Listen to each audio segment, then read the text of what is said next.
जहाँ तेरा नक्शे कदम देखते हैं, ख़याबां ख़याबां इरम देखते हैं। ये दीवाने गालिब की गज़ल नंबर 96 है। बड़ी ही खूबसूरत और लिरिकल गज़ल है। इसको कुछ आर्टिस्ट्स ने गाया भी है। मैं उनके म्यूज़िकल वीडियोज़ के लिंक्स भी डिस्क्रिप्शन में डाल दूँगा। इसको पूरी तरह से एन्जॉय करने के लिए उन म्यूज़िकल कंपोज़िशंस को भी सुनना ज़रूरी है मेरे ख़्याल से। इस गज़ल के शेरों में आशिक अपने खूबसूरत महबूब की तारीफ़ कर रहा है और 1-2 शेर थोड़े फ़िलोसॉफ़िकल भी हैं।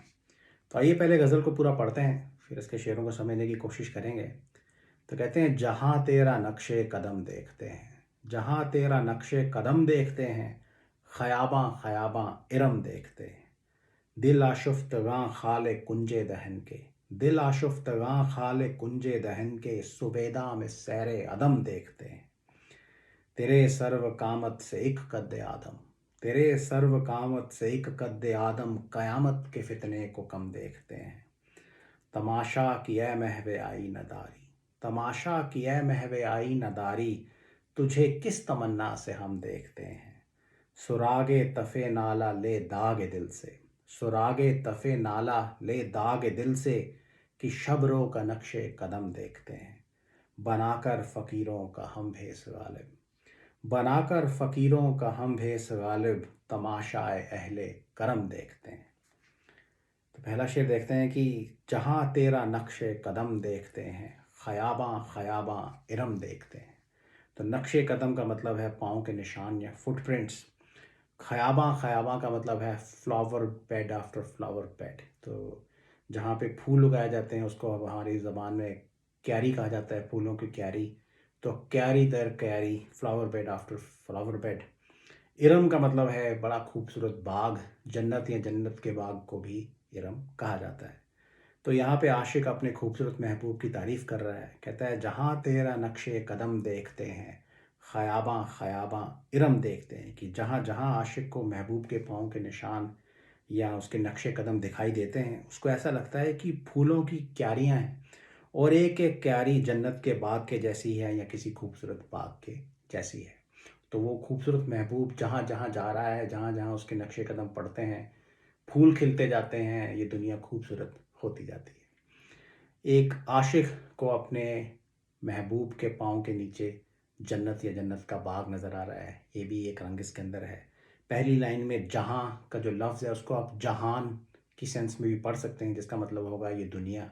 तो उस सेंस में फिर अगर आप पढ़ें तो जहाँ तेरा नक्शे कदम देखते हैं, कि इस तेरे नक्शे कदम को ही हम ये जहान देखते हैं। तो महबूब जहाँ जहाँ पाँव रखता जाता है वहाँ वहाँ एक नई दुनिया बसती जाती है। तो महबूब ने अपने कदम रख के इस दुनिया को वजूद में लाया है, इस दुनिया को खूबसूरती दी है।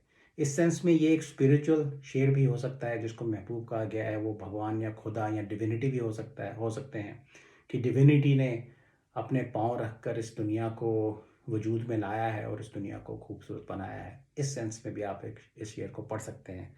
पर सिंपल मतलब ये है कि एक आशिक को अपने खूबसूरत महबूब के कदमों के नीचे जन्नत या जन्नत का के बाग नज़र आ रहे हैं और जहाँ जहाँ वो खूबसूरत महबूब जाता है वो फूल खिलाता हुआ जाता है, इस दुनिया को खूबसूरत बनाता हुआ जाता है।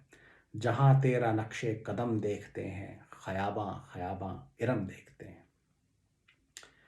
दिल आशुफ्तगां खाले कुंजे दहन के, दिल आशुफ्तगां खाले कुंजे दहन के, सुबेदा में सैरे अदम देखते हैं। थोड़े कॉम्प्लिकेटेड वर्ड्स हैं लेकिन ये भी बड़ा खूबसूरत शेर है। इसका जेस्ट ये है कि महबूब ने आशिक का दिल उससे ले लिया है। तो दिल जो है वो आशिक के पास अब नहीं रहा, वो महबूब के पास चला गया है। और खूबसूरत महबूब के चेहरे में आशिक को अदम नज़र आ रहा है, नॉन एग्जिस्टेंस नज़र आ रहा है, अपनी फ़ना की स्टेट नज़र आ रही है, राइट। तो इतनी खूबसूरती है उस महबूब के चेहरे में कि आशिक अपनी दिल और जान सब कुछ गंवा रहा है उसकी खूबसूरती को देख देख कर, या दिल आशुफ्तगां का मतलब होता है ऐसे लोग या ऐसे आशिक जिनका दिल इश्क में पागल या परेशान हो। कुंजे दहन का मतलब है जो माशूक का जो मुंह है, महबूब का जो मुंह है उसका कोना। खाले कुंजे दहन का मतलब है उस महबूब के मुंह के कोने पे किसी तरह का निशान या तिल है, उसको खाले कुंजे दहन कहेंगे। सुवेदा हमने दूसरी जगह पे देखा है शेरो शायरी में कहा जाता है कि आपके दिल के अंदर एक काले रंग का निशान होता है। इसको गुनाह की सेंस में भी इस्तेमाल किया जाता है, किसी तरह के फ़ॉल्ट की सेंस में भी सुवेदा को इस्तेमाल किया जाता है। आपके दिल के अंदर क्या है, क्या राज़ छुपे हैं, उस सेंस में भी सुवेदा को इस्तेमाल किया जाता है।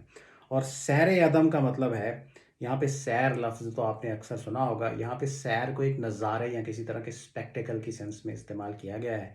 तो सैर अदम का मतलब अंग्रेज़ी में निकलेगा ए स्पेक्टेकल ऑफ नॉन एग्जिस्टेंस। अदम का मतलब है नॉन एग्जिस्टेंस, एक सेंस में फना या ऑपोजिट ऑफ एग्जिस्टेंस या। तो दिल आशुफ्तगां खाले कुंजे दहन के सुबेदा में सैरे अदम देखते हैं कि जो दिल आशुफ्तगां हैं, जो ये पागल आशिक जो हैं, उनको महबूब के खूबसूरत और छोटे मुंह के कोने पे जो तिल है, उसके अंदर अपने दिल का सुबेदा नज़र आ रहा है, राइट। तो जैसा मैंने कहा, दिल अब आशिक के पास नहीं है, वो महबूब के पास चला गया है। और आशिक को क्या नज़र आ रहा है कि उसके दिल के अंदर जो सुबेदा, जो काला निशान होता था, वो अब महबूब के मुंह के कोने के काले निशान के अंदर समा गया है और उसको वहाँ अपना सुवेदा नज़र आ रहा है। और इस पूरे मंज़र में उसको क्या नज़र आ रहा है? सैर अदम, राइट। उसको अपनी मौत इसके अंदर नज़र आ रही है, उसको अपनी फ़ना की स्टेट महबूब की खूबसूरती के अंदर नज़र आ रही है। दिल आशुफ्तगां खाले कुंजे दहन के सुवेदा में सैर अदम देखते हैं। हमने दूसरे शेरों में भी देखा है कि जो खूबसूरत महबूब हैं, उनके जो मुंह होते हैं वो इतने छोटे बताए जाते हैं कि वो एग्जिस्ट ही नहीं करते। तो ये भी नॉन एग्जिस्टेंस का एक रंग इसके अंदर, शेर के अंदर है। तो ओवरऑल जैसा मैंने कहा, आशिक का दिल उसके पास नहीं है, उसके दिल का सुवेदा जो है वो आशिक को खूबसूरत महबूब के मुंह के ऊपर जो तिल है उसके अंदर अपना सुवेदा नज़र आ रहा है। और पूरे नज़र मंज़र के अंदर उसको अपनी फ़ना, उसको अपनी मौत नज़र आ रही है। इतनी खूबसूरत है, इतनी खूबसूरत महबूबा है या महबूब है जो इसके दिल के ऊपर मौत के जैसे कहर ढा रही है। दिल आशुफ्तगां खाले कुंजे दहन के सुवेदा में सैरे अदम देखते हैं। अच्छा, अगला शेर देखें। तेरे सर्व कामत से एक कद्दे आदम, तेरे सर्व कामत से एक कद्दे आदम, कयामत के फितने को कम देखते हैं। सर्व अंग्रेजी में जो साइप्रस जिस पेड़ को कहा जाता है, उसको उर्दू में सर्व कहा जाता है। सर्व कामत, कामत होता है स्टैचर या हाइट, साइप्रस ऑफ स्टैचर मतलब निकलेगा अंग्रेजी में सर्व कामत का। तो महबूब के लंबे कद का यहाँ पे जिक्र किया गया है, जिससे खूबसूरत महबूब की खूबसूरती और बढ़ जाती है। कद्दे आदम का मतलब है एक इंसान का कद। क़यामत तो आपको पता ही है, फितना होता है किसी तरह का टर्मोइल, किसी तरह की कोई बड़ी रेवोल्यूशन, उथल पुथल। तो क़यामत एक बहुत बड़ा फितना होगा।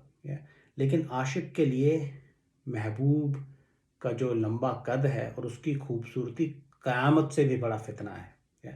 ये इस शेर का मतलब है। तो कहते हैं तेरे सर्व कामत से एक कद्दे आदम, क़यामत के फितने को कम देखते हैं। कि क़यामत का फितना जो है वो हमें तेरे सर्व कामत, तेरी तेरी जो हाइट है और तेरी जो खूबसूरती है उससे कम नज़र आता है। हमें कितना कम नज़र आता है उसको मापने की कोशिश भी यहाँ पे की गई है, एक इंसान के कद के जितना।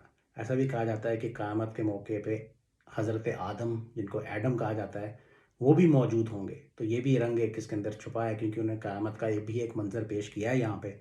ओवरऑल इसका जिस्ट ये है कि महबूब के लंबे कद का जो फितना है वो आशिक के दिल के लिए क़यामत के फितने से भी बड़ा है। तेरे सर्व कामत से एक कद्दे आदम, क़यामत के फितने को कम देखते हैं। अगला शेर देखें। तमाशा किया महवे आई नदारी, तमाशा किया महवे आई नदारी, तुझे किस तमन्ना से हम देखते हैं। महवे आई नदारी का मतलब है आईने के अंदर खोए हुए होना। या तो खूबसूरत महबूब या खूबसूरत महबूबा जो है वो आईना पकड़ के बैठी है और अपनी खूबसूरती को निहार रही है या अपने आप को संवार रही है और उस आईने के अंदर खोई हुई है, या? तो एक वो यहाँ पे नज़ारा है। दूसरा नज़ारा ये है कि आशिक बेचारा वहाँ पे बैठा है अपना दिल थाम के, अपनी तमन्ना लिए हुए कि कब वो अपने आप को संवारने अ, से फ्री होगी और हमें अटेंशन देगी, हमारी तरफ तवज्जो देगी। तो वो उसकी अटेंशन पाने के लिए ये शेर लिखा गया है। कहते हैं तमाशा किया महवे आईन नदारी, तुझे किस तमन्ना से हम देखते हैं। कि ये आईने में खोए रहने वाली महबूबा, इस बात का तमाशा भी तो देख, हमारा तमाशा भी तो देख कि किस तमन्ना को लेकर हम तेरा इंतज़ार कर रहे हैं, तेरी तवज्जो का इंतज़ार कर रहे हैं। तो क्या खूबसूरत इमेजरी गालिब साहब ने पेश की है यहाँ पे। तमाशा किया महवे आईना दारी, तुझे किस तमन्ना से हम देखते हैं।